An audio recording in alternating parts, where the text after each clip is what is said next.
Good morning, boys and girls. It's PC Pancake. Thanks for clicking. Today's gameplay commentary is not about the gameplay. It is story time. Now, I have a bunch of stories sitting in my drawer that I never really did anything with. So I'm going to break them down into 9-minute blocks approximately and try to titillate you. So stay tuned and please suggest titles or any changes that you think might be necessary. I have titled this short novella or short story, "And the World Wept." Let's get right into it. It had been the third day of torrential rain in Mutonville. Paul had certainly never seen such an awesome display of nature in his days, and neither had anyone else ever. Weathermen were baffled. There was no explanation, no end in sight. New York was getting nationwide coverage, and Vegas was starting to lay odds as to whether his hometown would be the next Atlantis.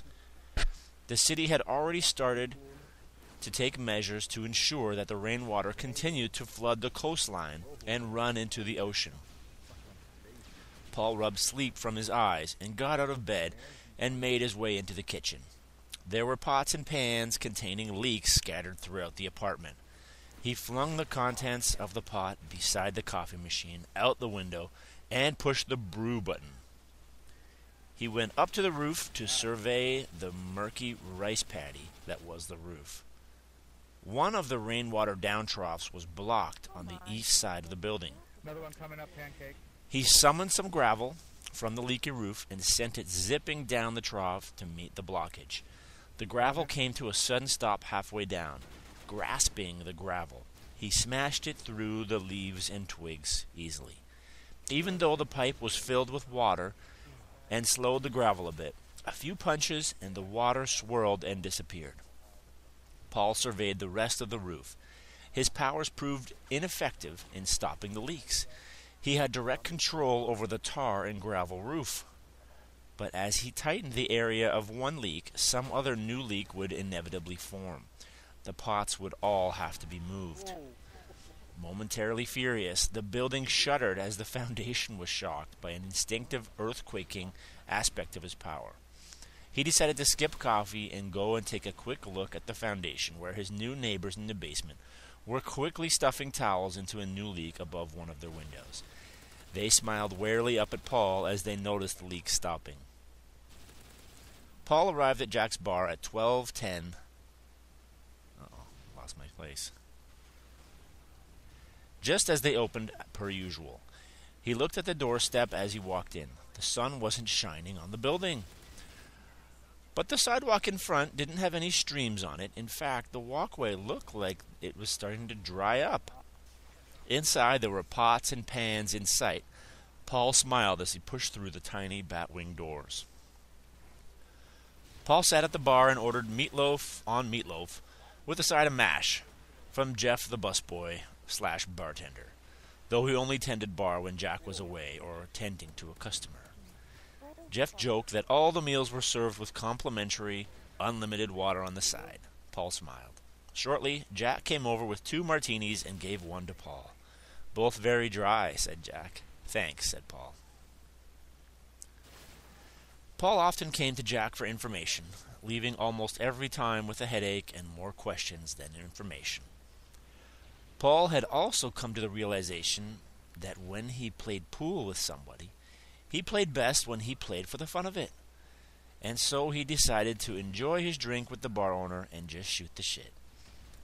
Paul took a sip of his dry martini and thought that the rain could just be a freak of nature. Yeah, just like California disappearing off the map, with Paul having just bought some cheap real estate on the eastern side of the fault line.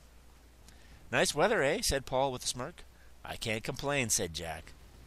"So I noticed," said Paul, looking around. "Not a single leak. What gives with the local dry spell?"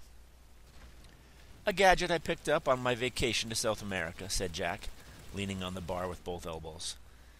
"It's a hyperbaric energy-displacing micro-vibrator," Jack explained knowingly. "Costs a fortune, but I like it. On high power, it could keep the sidewalk dry a block away." Paul thought the weather was real interesting, but decided to change the subject. How about that game of Infinity Ball last night? Asked Paul. I didn't think Hardaway had much of a chance after the third zap he got. I knew he'd win, and Hardaway knew he'd win, said Jack. Well, there is your first sample of my super character Paul with his earth-controlling powers and his plight of the never-ending rain on his hometown.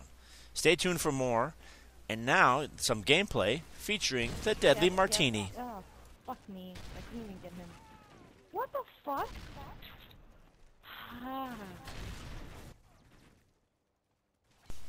Always exciting, always mysterious, always Deadly Martini. I love tossing C4 over boxes. It's like having my own personal XM. The game ends in this hallway. Listen for the epic call out, and see the shield save my bacon as well. What do you think you're shooting?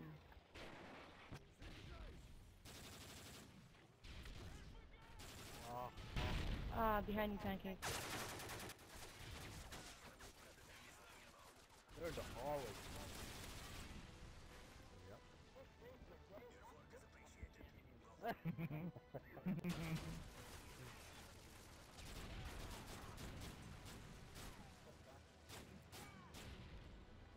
Thank you, Miss Deadly Martini, for helping me look good on the final kill cam. As always, everybody, thanks for clicking, and have a great day.